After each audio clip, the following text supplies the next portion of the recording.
மாளிகையில் சிக்கிய மனிதன் இறுதியாக ஒரு மர ரெஞ்சை வடிவமைக்க முடிந்தது. ஆனால் அவர் காற்றோட்டத்தில் திருகை திருப்பவிருந்தபோது ரெஞ்ச் பாதியாக உடைந்தது. ஆனால் மைக் கைவிடவில்லை. காற்றோட்டம் மட்டுமே அவருக்கு ஒரே வழி.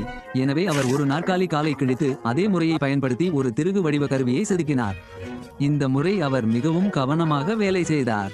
அவரது முழு நம்பிக்கையின்மைக்கு அரை நாள் கடின முயற்சிக்கு பிறகு அவர் உண்மையில் ஒரு திருகை திருகினார். காற்றோட்டத்தில் இன்னும் 11 திருகுகள் மீதமுள்ளன. இந்த சிறிய வெற்றி மைக்கிற்கு நம்பிக்கையின் ஒளியை கொடுத்தது.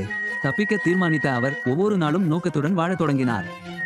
அவர் பசியாக இருந்தபோது மாளிகையிலிருந்து சிறிது ஸ்டீக்கை சாப்பிட்டார். சோர்வாக இருந்தபோது உள்ளே நன்றாக தூங்கினார். ஓய்வு நேரம் கிடைத்தபோது ரெஞ்ச்களை செய்வதில் ஈடுபட்டார். இறுதியாக தெரியாத பல நாட்களுக்கு பிறகு அவர் தனது வீட்டில் தயாரிக்கப்பட்ட ரெஞ்சை பயன்படுத்தி 10 திருகுகளை வெற்றிகரமாக அவிழ்த்தார்.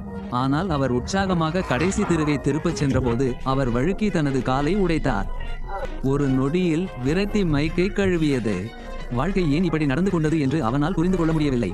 வேறு வழியில்லாமல் அடுத்த நாட்களில் தனது காயத்தை கவனித்துக் கொண்டு மீண்டும் நடக்க முடிந்தவுடன் வேலையை முடிக்க திட்டமிட்டான்.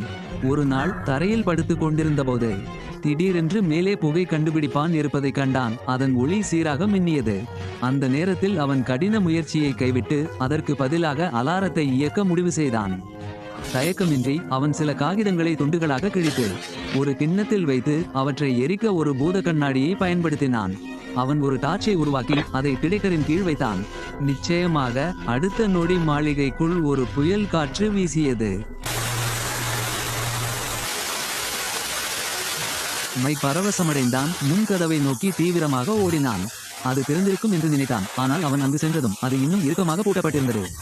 விரக்தியில் அவன் படுத்து தூங்கினான். மறுநாள் காலையில் அவன் விழித்தபோது மாளிகை ஒரு நீர்வீழ்ச்சி போன்ற காட்சியாக மாறியது. மைக் தனது குரடு பிடித்து காற்றோட்டத்திற்கு ஏறி ஒரு இறுதி முயற்சிக்கு தயாரானான். அனைவரின் ஆச்சரியம், குறிப்பாக அவனது சொந்தம். அவன் இறுதியாக வெற்றி பெற்று காற்றோட்டம் வழியாக தப்பித்தான்.